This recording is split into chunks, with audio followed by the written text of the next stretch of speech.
શિયાળાની ઋતુમાં આયુર્વેદિક કાવો કેટલો જરૂરી અને કેટલો ગુણકારી છે, સાથે કાવો કઈ રીતે બનાવવામાં આવે છે, જાણીશું આયુર્વેદિક નિષ્ણાંત ધ્રુતિ ભટ્ટ સાથે. ધ્રુતિ ભટ્ટ, હું આયુર્વેદ કન્સલ્ટન્ટ અને પંચકર્મ નિષ્ણાંત છું. અમદાવાદમાં લગભગ 20 વર્ષથી પ્રેક્ટિસ કરું છું.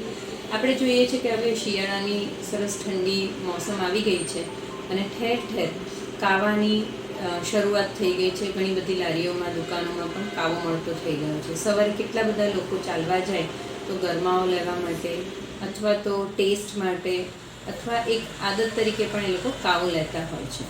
તો આ કાવો શું છે એ આપણે જાણીએ.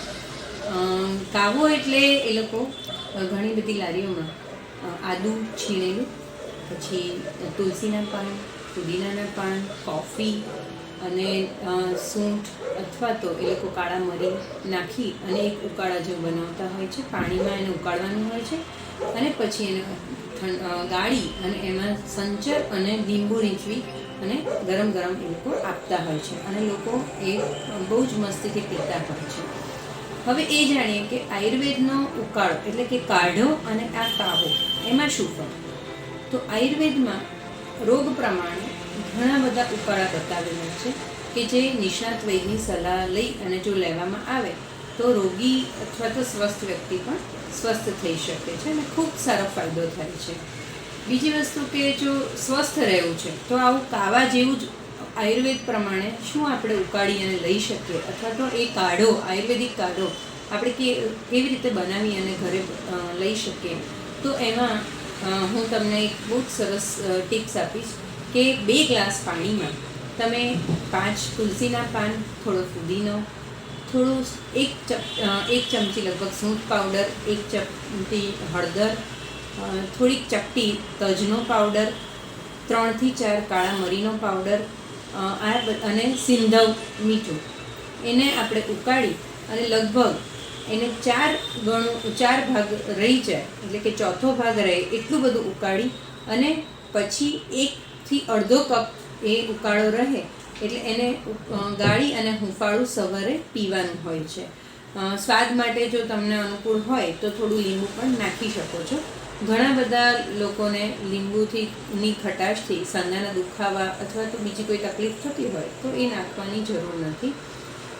કોઈક વાર કોઈને પાઇલ્સની તકલીફ થતી હોય તો પણ આ ઉકાળો ગરમ પડી શકે એવું બને તો એવા વ્યક્તિએ આનું પ્રમાણ ઓછું લેવું અથવા તો એમાં સૂંઠ ને એવા બધા દ્રવ્યો ના નાખવા.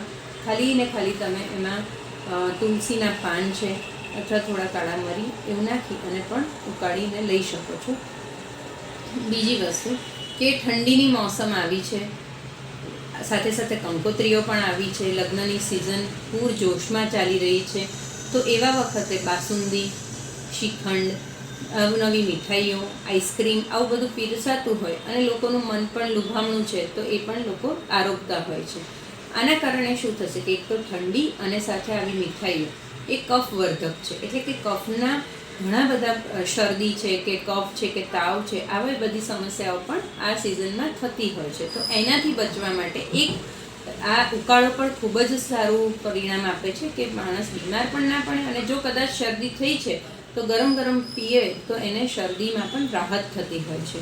હવે એક રાગ હું તમને સૂચવીશ કે ઠંડીની મોસમ છે અને શિયાળો છે એ તો શક્તિ સંચયની ઋતુ છે તો એના માટે આપણે એક થોડું ગાયનું ઘી લઈ કઢાઈમાં એને ગરમ કરી અને એમાં ઘઉંનો લોટ શેકવાનો, પછી એમાં ગોળનું પાણી નાખવાનું, થોડો સૂંઠનો પાવડર, થોડો ગંઠોડાનો પાવડર અને થોડી હળદર આ નાખી અને રાબ જેવું બનાવી અને જો ઘરના દરેક વ્યક્તિ એક વાડકી જો એ રોજ પી જાય તો સ્વસ્થ પણ રહેશે.